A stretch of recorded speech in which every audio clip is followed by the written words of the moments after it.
Tell me when you're ready. Cool. Helen, thank you very much for joining us on this platform. I really appreciate that. Just for our followers, this is Minds of Good Health platform, and what we're trying to do is to raise awareness on depression. We're trying to say to people, depression is real, and we provide venues and avenues for those who are battling with depression. And really, it's a pleasure and a privilege to have you on our platform and to just have a chat about maintaining mental health during this epoch time. Um, Helen, just before we start talking about deep stuff, mental health and all that, why don't you just tell us a little bit about yourself, maybe just some of the things that we don't really know. So, what do you enjoy? What's your favorite time of the year? Just tell us a little bit about yourself. Well, what I enjoy most is my grandchildren now. I'm a granny, and I've got a little girl and a little boy. And the little girl is very like me. So she's a strong woman who likes a little bit of a fight now and again. So we butt heads, but we're having a very good time together now because we've got a joint project. Yes. And we are decorating her little brother's room. Wow. Nice. We're having great fun together. So, I just enjoy being with my grandkids. Yeah. That's just one of the gifts. Wow. They say all worthwhile having children when your grandchildren come along. Yes. Well, that's fantastic. Helen, we are facing this monstrous COVID-19, and it is hectic. And a lot of people are having difficulties financially, spiritually, and I think most importantly, from my perspective, is mental health issues. And I thought, well, it would be great to have someone like you just motivating and tell us how one can maintain mental health during this time. Look, I think it's very, very important to discuss mental health issues openly and not to have any taboos about mental health. Because if you've got flu, diabetes, cancer, heart disease, COVID, whatever it is, it's a condition. Yeah. And you have to face it and you have to deal with it. Yeah. Mental health is exactly the same. Yeah. And it's not something to run away from or hide about. Anybody who's read my book will know that I've been very, very open about those kinds of issues. Yeah. My great-grandmother committed suicide because she suffered so badly from depression. That was kept away from us as children, but I eventually found out about it when I read my grandfather's memoirs. Yeah. And he was only 7 when his own mother committed suicide from depression, which was a very, very tough thing for him. And he writes about it in his memoirs, and it was very helpful to me to learn about that. Then I myself had 2 very bad episodes of postnatal depression, which is a very particular form of depression located in a woman's hormones and what you go through biologically and hormonally when you have a child. So this is supposed to be such a wondrous thing in your life, but some women like myself went through terrible, terrible postnatal depression. And you feel so bad about it, you feel so guilty, because this is supposed to be such a joyous time, and you feel as if you just want to die. And of course, I was very open about it. Fortunately, I have a very supportive husband, and he was incredibly helpful. And I went to seek medical help and advice, and I was put on medication. But for both my postnatal depressions, with each child, I had postnatal depression. It took me about 18 months to come right. So that's a long time to spend 3 years in a depression if you add 18 months and 18 months. Yes. So there is definitely a streak of depression in my family. With me, it manifested in postnatal depression. My husband's also suffered from very serious depression in the past. So depression is something that is real, that happens to people. It is no indictment on you. It's not that you did anything wrong. Yes. Life is a difficult place. Life is a very difficult place. And for intelligent and sensible people, and sensitive people who care about other people, it's actually quite normal to go through an episode of depression in your life. And it's critically important not to run away from it, not to hide it. Yeah. Speak to people that you love. You may not even recognize it. The problem with depression is often that the person who is depressed is the last one who realizes it. Yes. Because what they say is, no, the world is so terrible, and I am such a bad person, and things are so awful, and no one's going to convince me that it's otherwise, because you do not realize that you are depressed. Yes. Yes. Yeah, I think that is really pivotal for people to first realize that, well, there's something fundamentally wrong with me. Not that I've done anything wrong to feel this way and to have depression or any mental disorder. So personally, I battled with depression. I knew that there was something fundamentally wrong. And I went to seek for help. And I was really fortunate that I had really good friends around me who helped me to start seeking help and maintain my mental health. And I really think it's important during this time for people to come forward and say, look, I think I'm suffering. I need help. I need help. But there are many places around. There are many people who are open to talk and assist those who are battling with the mental illness and depression to that extent. Helen, you spoke a little bit about taboo. That we shouldn't make this to be a taboo issue.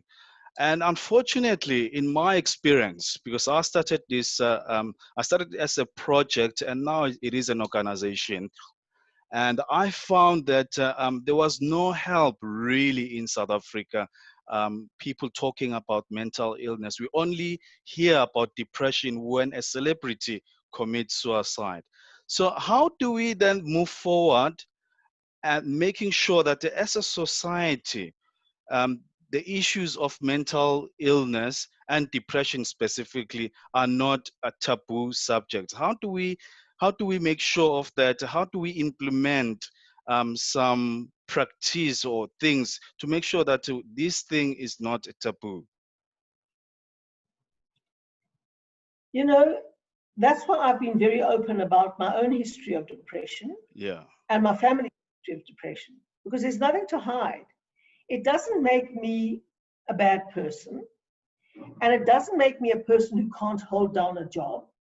And it doesn't in any way affect the way I function in my life now. It very much affected me when I was in a depression. But you get help if you're open about it. You get well, just like you get well from flu, even though the worst thing about depression is that you don't ever think there's going to be light at the end of the tunnel. Yeah. This is this long, dark tunnel, and you never, ever think you will ever see the light again. Yeah. But you do. And life puts you down, but there are ways that you can help pick yourself up if you go and seek for help. Yeah. And that's why I've been very open about it. And that's why I think that people need to be open about it. Yeah. Because to pretend you're out there always coping with the world and everything is nonsense. Yeah. We don't always cope with the world, and no one does. And no one who's honest tries to pretend that they do. Yeah. So that's why I feel very strongly about these issues. Yeah. And the way that you can make less of a taboo is to be quite open about it. Like people were open about getting HIV and AIDS. And people are open about getting COVID. I mean, this taboo about COVID is also complete nonsense. You know, you get COVID, you get ill. We know that it's a dangerous disease. We know how to deal with it. We know you have to be very careful and wear a mask, but I've taken my mask off. Here's my mask, because we aren't sitting face to face. Yeah. The bottom line is that illness is something that you don't hide away. Yeah. That you are absolutely honest about, and having a mental condition is like having diabetes or having a rash or whatever you might have. Yes. You've got to deal with it and you've got to face it. Yes. Helen, thank you very much for sharing your a part of your story. Really, a couple of months ago, I spoke to Kosi Gianni and Success, and I always say that it is absolutely helpful when you hear from a public figure when they share their story and share their testimonies, how they have overcome this and how they want to everyone to be open about this. I mean, I don't know who will be listening to this, and I don't know what's their situation, but this is really helpful for me and really encouraging because when I came out of depression, I only heard it was just women who are suffering from depression, let alone a young black man, South African Zulu man battling with depression. I mean, I've never heard of that. I've never heard of any Zulu man battling with depression, but this is helpful. And this is a helpful platform for people to come forward so that they can get help. So this has been an absolutely privilege and a great time to just chat with you about maintaining mental health. I really appreciate that. Any last remarks, encouraging words to South Africans during this time? Chris, the one thing that I really do believe is that many people go onto drugs because they are self-medicating their depression. Yeah. They are feeling so terrible about the world, about their position in the world, about their position in society, about their peer affirmation, about themselves, and they start self-medicating, and especially with DACA. They feel a lot better about the world and they think, okay, things are better now. And then they become dependent. And it actually doesn't fix the problem, it makes it much, much worse. Yes. And when people are too embarrassed to admit that they've got a problem, so often they turn to drugs, which really aggravates it. Yes. And if I can make one plea to people, if you started down that route of using even recreational drugs to cope with your depression or to cope with your feeling of rejection, don't go down that road. Rather seek professional help, because drugs, especially if you have a mental condition, can trigger serious psychosis. Yeah. Serious psychosis. Yeah. And then you are in a completely different space. And sometimes drugs can even trigger irreversible conditions, such as serious schizophrenia. Now, there's nothing to be embarrassed about any of those things either. They are conditions. But the bottom line is, rather face the fact early, go and seek professional help, and don't try to self-medicate. Wow. Yeah. Get a doctor to help. Yeah. Cool. Thank you very much, Helen. Really, really appreciate your time and your motivational words to me and South Africa at large. Really appreciate your time, Helen. Thank you. Thank you so much. Chris, I just want to say I really respect you as a Zulu man, particularly for being so open and honest about it, because there's all these kinds of myths about how men have to be so strong and how men have to be this and men have to behave like this and real men don't cry. That's complete rubbish. Yeah. Real men feel just as much as any people. And especially really good, sensitive, honorable men, like my husband, for example. Yeah. They also feel fundamental things. And life is tough for them as it is for anyone else. And this whole thing about the big macho man who's never depressed is dangerous. Very it's an dangerous. illusion. Yeah. Yeah. So no one must fall into that trap. Yeah. Yeah, no, it's true, Helen. I mean, I felt. I remember going to Newcastle, and I was really down. I was really down. I mean, many people know my story, and I remember my uncle taking me off the rope, and telling me to have a drink. I must man up, and that's how I dealt with it, and I didn't understand. And coming back to Cape Town, really good friends of mine suggested that, Chris, we think that you are battling with depression. So I went to see a psychiatrist, they are very expensive. very expensive. So I paid a psychiatrist. I went to a clinic, came back, and I thought, well, why not start something like this? Because what we do here, so we go out, we raise awareness of depression, and we have people coming in. So I'm not a psychiatrist, I'm not a psychologist, but the organization actually pays for people to seek those treatments and everything, and we pay for that. We pay for that. So Oh, I don't, yeah, absolutely wonderful. But you see, the advice that your uncle said, have a drink, man up, yeah, is precisely the wrong advice. Because you can sit there and get drunk and feel that your problems have gone away for yeah, that 2 hours, 3 hours that you drunk. But when you get sober, believe me, they come back. Rather deal with it at the root. yes, And don't try and blot it out with alcohol and drugs. yeah, yeah, yeah, absolutely true. Getting drunk is not a manly thing to do. It's a Mm, coward's way out. mm, very true. I appreciate your wise words, Helen. Thank you so much. Thank you for so much for giving us a bit of your time. You know, I know that you are very, very busy, so I really appreciate that you made time for this platform.